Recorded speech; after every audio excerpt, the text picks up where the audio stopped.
School please stand.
University.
In addition to our full school assembly here this morning.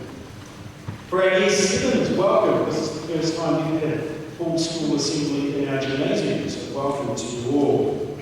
And to those of you who are potentially leaving us at the end of this term, I hope that this occasion in particular brings some fond memories for you over your time here at College. Kia ora and thank you to our Kapahakaroru for opening us up this morning in a very poignant moment in history. Last Friday, we awoke to the news of the passing of Queen Elizabeth II, aged 96. This day was a momentous occasion and a moment in history. For people my age, I remember where I was on Key World Moments, and last Friday was yet another one of these. As we as a country mourn the passing of the Queen, I encourage you to take a moment and reflect on where you are now, where you were last Friday, and what is coming over the next few days. I encourage you to do so, as one day your children will ask you, where were you on the day that the Queen passed? At the age of 65, not much older than you, Princess Elizabeth became Queen. The vow she took was far more life-changing for her than what she probably ever thought. In her maiden speech, she stated, "I declare before you all that my whole life, whether it be long or short, be devoted to your service and the service of our great imperial family to which we all belong. I really do wonder standing here today as she realised the significance of the vow she was taking and the impact that she had as a Rangatira on our world." Her reign as Queen corresponded with a period of most rapid change in human history. From the fall of the Empire, war, major societal shifts and upheavals, through to the advent of television, social media, she became a touchstone, a constant, and an anchor in a sea of change. She first visited New Zealand in the summer of 1953-1954. In total, she would make 10 visits to Aotearoa, New Zealand, the last being in 2002. The Queen was the epitome of two āhuatanga that we've been looking at over the course of this term, Manaakitanga and Rangatiratanga. As a leader at Aotearoa, her service to people was second to none. She was completely selfless. She was humble, and she was interested in people. She also cared, not only about Father and those close to her, but those that her position gave her insights to. She brought people together and ensured there was stability in her reign, a rather unique quality for the modern age. The Queen united people. She united people from every part of the globe, and even in her passing, she continues to do so. As a country, this week is also Te Wiki o Te Reo Māori language week. And as treaty partners, the Crown and Māori have seen many tensions. In the Queen's passing, the staff of King Tūheitia, the Māori king, stated, "From a Kingitanga perspective, the passing of Queen Elizabeth is significant because she represents our treaty partner, so it is important we respect her passing. We respect that there is tension there for Te Iwi Māori, and we have to hold that tension in balance. But King Tūheitia firmly believes that this is a time where we acknowledge." So as treaty partners, we must learn from the past. We must embrace our enemies. And this week is a chance for us to embrace Te Reo Māori. So I encourage you this week to learn certain kupu, certain words in Te Reo Māori. Learn from each other, those tuakana, the ones that are better than us at Te Reo Māori. And kia kaha Te Reo Māori. Be brave. Use this as a learning opportunity. Looking at our āhuatanga, we are also rangatira for Te Reo Māori. We have an obligation to ensure that the language of our nation is now continued, not only for now, but for the future as well. We have an opportunity right now, you have an opportunity right now to make a difference. So my will, my challenge to you is to do so. Take the opportunities that your teachers have given you and embrace Te Reo Māori. We also have to show manaakitanga, not only to Te Reo Māori, but to each other. Over the last term, a number of learners have not shown manaaki to each other. And I wish to be very clear once again. If you choose actions that do not display manaakitanga, actions that affect teachers teaching, or other learners learn, there will be serious consequences put in place. As a result of some physical assaults happening here at school and being posted on social media and shared by video, all learners are no longer learners at Whangaroa College. I will repeat that.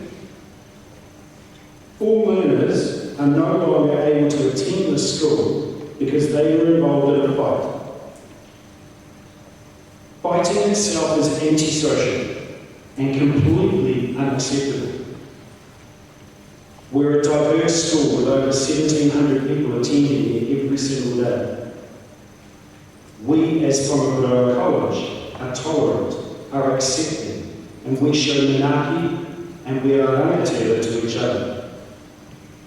I hope that this is the last time I ever have to speak about this in front of our school. And I hope that you sitting here have the opportunity to return to Whangaroa College every single day that you choose. If you find yourself in a situation, though, that might be leading to some of this behaviour that is completely unacceptable, do the right thing. Tell an adult, tell a person who is responsible.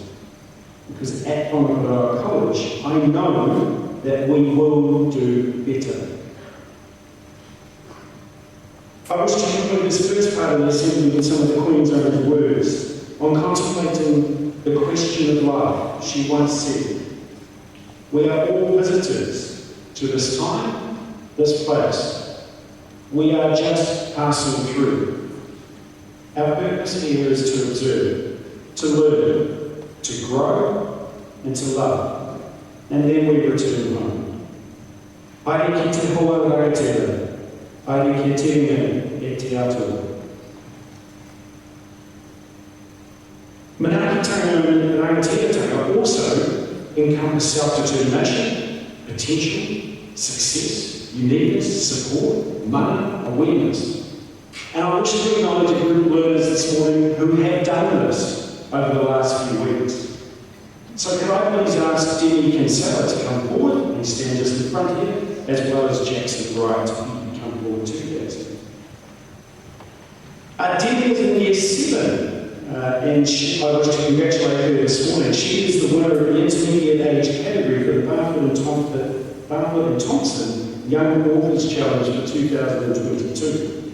She has won herself $500 cash for her writing a story about her summer holidays and travelling along Mountain Beach. And she's earned at the school $1,000 in cash and $1,000 in books. So of course I'm incredibly happy and proud of her as well. Just to her right is Jackson Wright, a level 3 business studies learner. He was chosen by the Young Enterprise Scheme to participate in the Biz Venture Japan Challenge for 2022, along with 30 others from across the country. Jackson was flown down to Wellington, and it was a great experience for Jackson, and he highly recommends signing up for the Young Enterprise Challenge and being a host there. The competition he was in was run by Cookie Time Japan. And the challenge is to either create a new product for Cookie Time or a new way of distribution and promotion for the company. Jackson's team ended up winning by creating a new range of energy cookies to help support the Japanese market and to who tend to be overworked and tired from school. The entire experience was amazing, and he got to meet a bunch of people who had similar interests to him, and Jackson couldn't recommend it enough. Can we please congratulate Debbie and Jackson?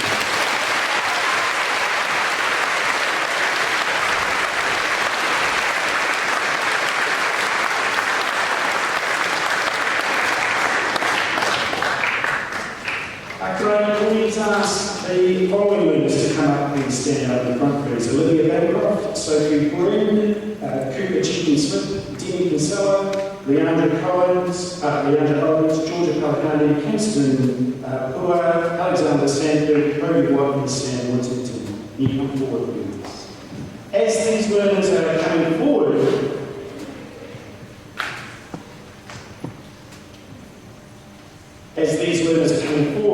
over the weekend of the 19th and 21st of August, the Year 7 and 8 water polo team who you see in front of us competed competed at the Toonsonda Memorial Tournament over at Sacred Heart College. They've been training all year to be prepared for this particular tournament, which was reflected in their performance and their results. They went into the tournament with an amazing attitude and won all the games in their pool. The playoff for gold and silver was against Auckland Northern Intermediate Swordfish. This was the toughest battle that they had played so far, drawing 6-all in the last minute. Unfortunately, they had to go to penalties and came second with a final score of 9-8, but brought home silver. Before we acknowledge them, I'd also like to have a bit of a shout out and a huge thank you to the student coaches for our junior water polo, Izzy Booth, Hannah Booz Vanasco, Emily Scout, Constantinos Montes, Ella Kane, and Theo Montes. Can we please congratulate these?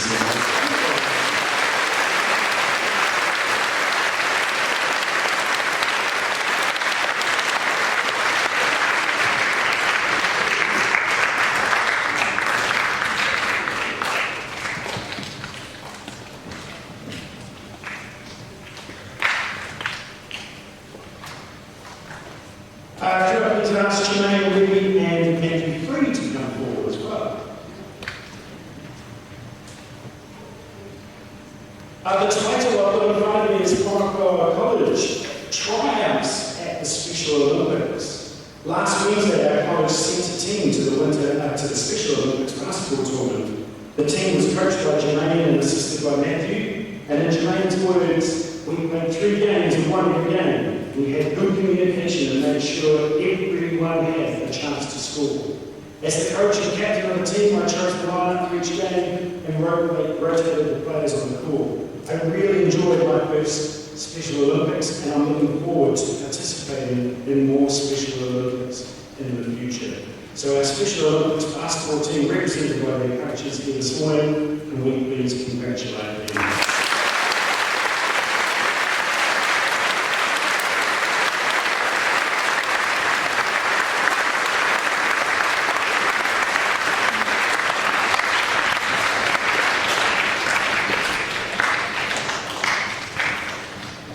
A few weeks ago, we had Winter Sports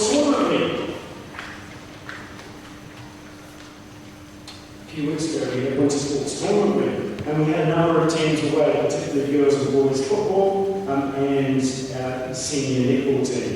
I'm going to read out the names of our senior netball team, but just so you don't mind. So Amy Davis, Alana Del Rue, Georgia Grimshaw, Caroline Hunt, Elizabeth Manavar, Angel Raj Campbell, Hunter Briggs Pay, Ayana Roberts, Indiana Shields, Georgia Taylor, Jessica Washington, Georgia Wood. This group of girls competed in the senior netball tournament called Eunice, up in North Island Secondary School Tournament, and came 9th out of 32 in their grade, so a remarkable achievement. Can we please congratulate them?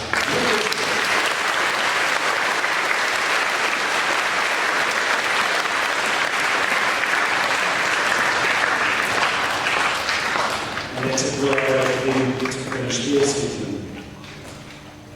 Can I please ask Noah and Nick Aldinger and Valentina Gladiatis to come forward, please?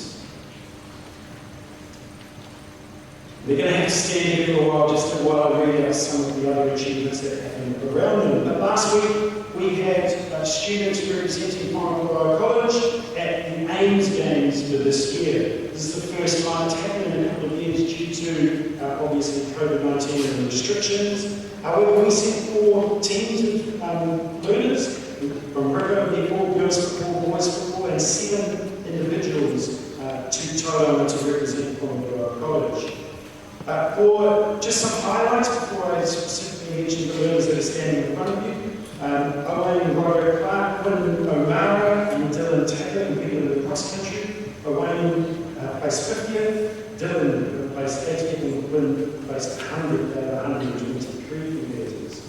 Oscar Pedersen competed in swimming, he achieved some personal bests and came 10th in the 200 metres backstroke. Our football boys had a mixed bag of results, but it was great for me to be able to see you compete. And our netball team had a tough first few days, but ended the tournament with some really good wins. And a special thank you and shout out to Year 10 Jessica Washer and Year 9 Bernard Dane Delashire for umpiring for Girls football had a great week away. They had mixed results, but came away with a good win on day 3. And our rugby team performed incredibly well, playing 12 games throughout the week, winning 7, drawing 1, and losing 4, only by a few points, placing 8 out of 36 teams. So well done to those particular individuals and teams. But first, I want to acknowledge these learners. Noah and Mika Almager competed in canoeing. Mika came 10th and Noah 11th overall at the canoe slalom, and Mika came 5th and Noah 3rd overall at the canoe sprint, winning him bronze medals. It's 3rd out of all of the intermediate students that competed. And Valentina Gadiadis competed in yachting, individual yachting, 3 days of fleet racing in the open skiff. And she achieved first girl, second year 7th overall, and across year 7s and 8s, finished 7th overall. Can we please congratulate them?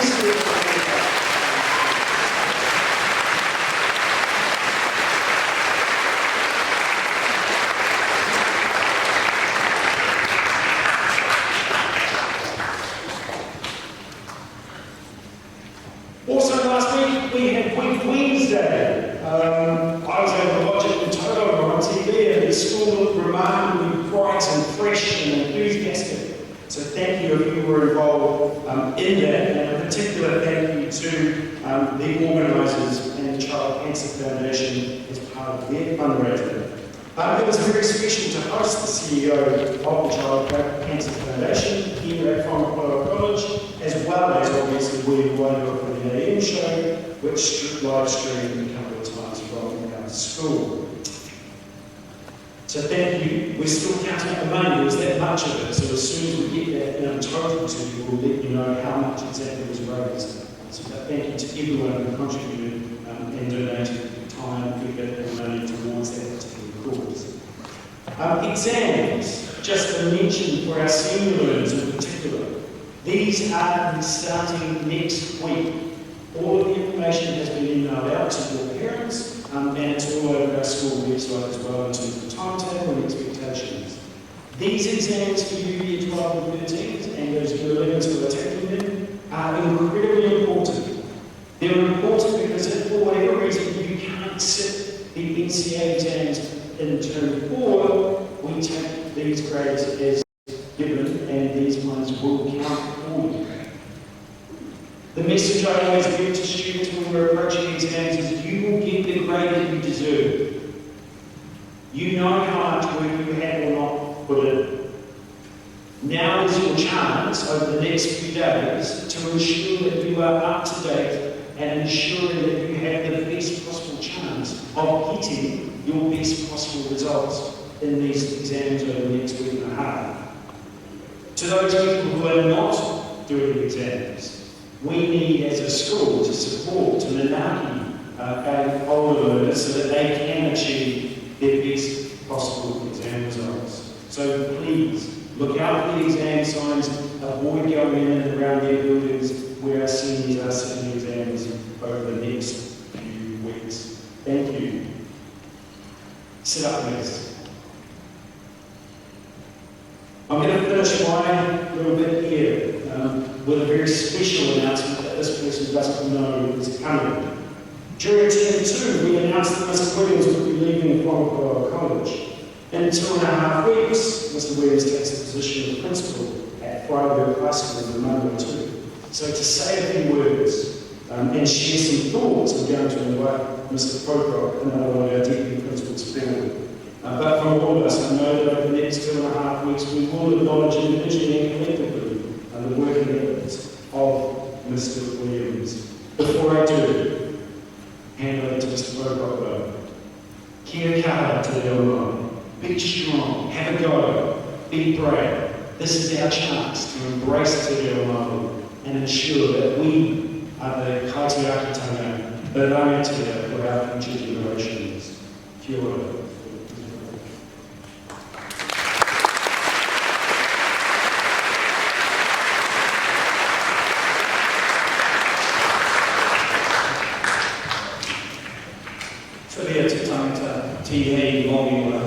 Tēnā koutou katoa, ko te maine, ki te tēnā tātou katoa. It's gives me great pleasure to farewell Mr. Williams.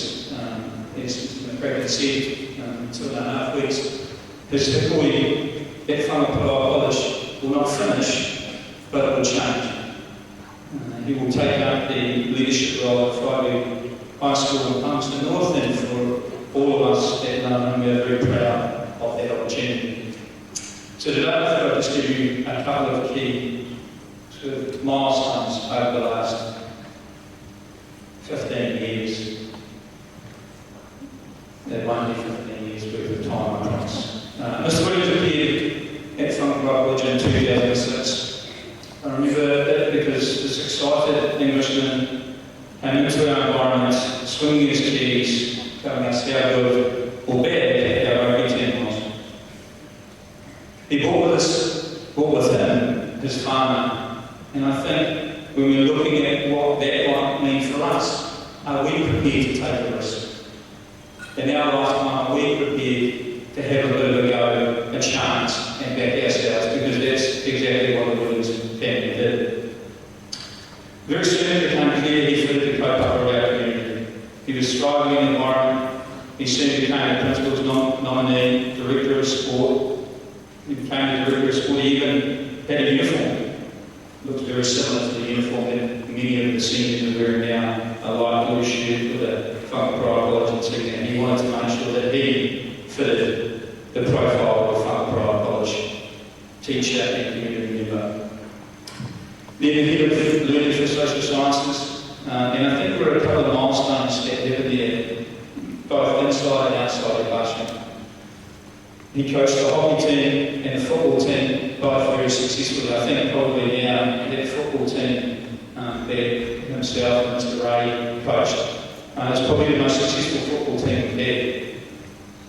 For those, and some of the teachers here will remember those geography tutorials, those scholarship geography tutorials where everyone that came got an ice cream. I think that was one of the key things around why geography thrived over those times. In 2012, he became deputy principal, and his educational leadership journey changed a little bit. He was put to different tests, initially in the area of behaviour management, and at story I put a Dr. Peggy for our, and it showed his passion for gaining an outcome of voice. I know the outcome of this group relished the opportunity to be quite out for our store and our product, and the connections that they had both with the community and the teachers. Through the second half of his time as a deputy principal, he was required to do lots of things which no one really saw. Logistics, administration, big things like the timetable, calendar, property, finance, all those things that you just take for granted. We take it for granted, and we just want to thank him for the fact that we do take it for granted, and that it has enabled us to continue to be successful. Also, over this time, he was principal many times while Mr. Thomas and Mr. McCracken were not here, always doing an amazing job. I did mention it earlier, I just wanted to take a second to acknowledge, I think the biggest thing that I will take out of my time with Mr. Williams, and that is relationships and belonging. When you think about Mr. Williams, the thing that sits in the middle of it is relationships. Whether it's through his empathy, his concern, or maybe his sarcasm, he has set expectations of others to aspire to. And if we all take a leaf out of this book and ask, how can I make this person feel more connected? And how can I make this person feel belong more at our put, our school will be a better place. Te kore te haranga, tangata e motongi. Whakatauki talks about tying the ties that bind the people together. You always be one of us, tangata whenua serve, private high school, and as a community, extremely lucky to have you as its educational leader, as we were lucky to have you as part of us. Nā me hini.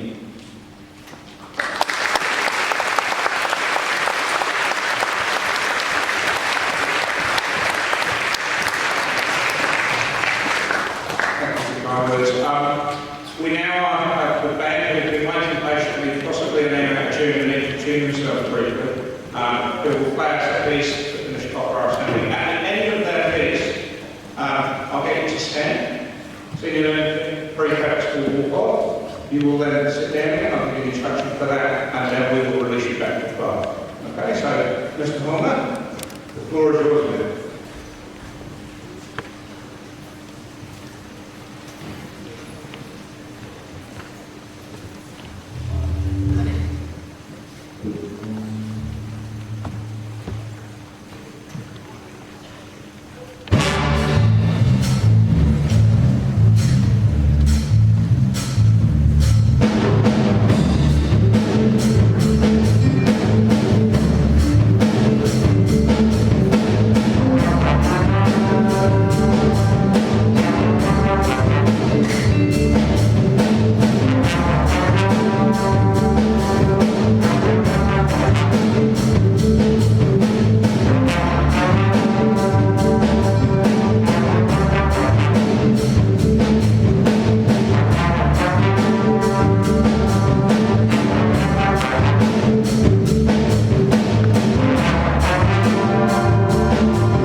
school research.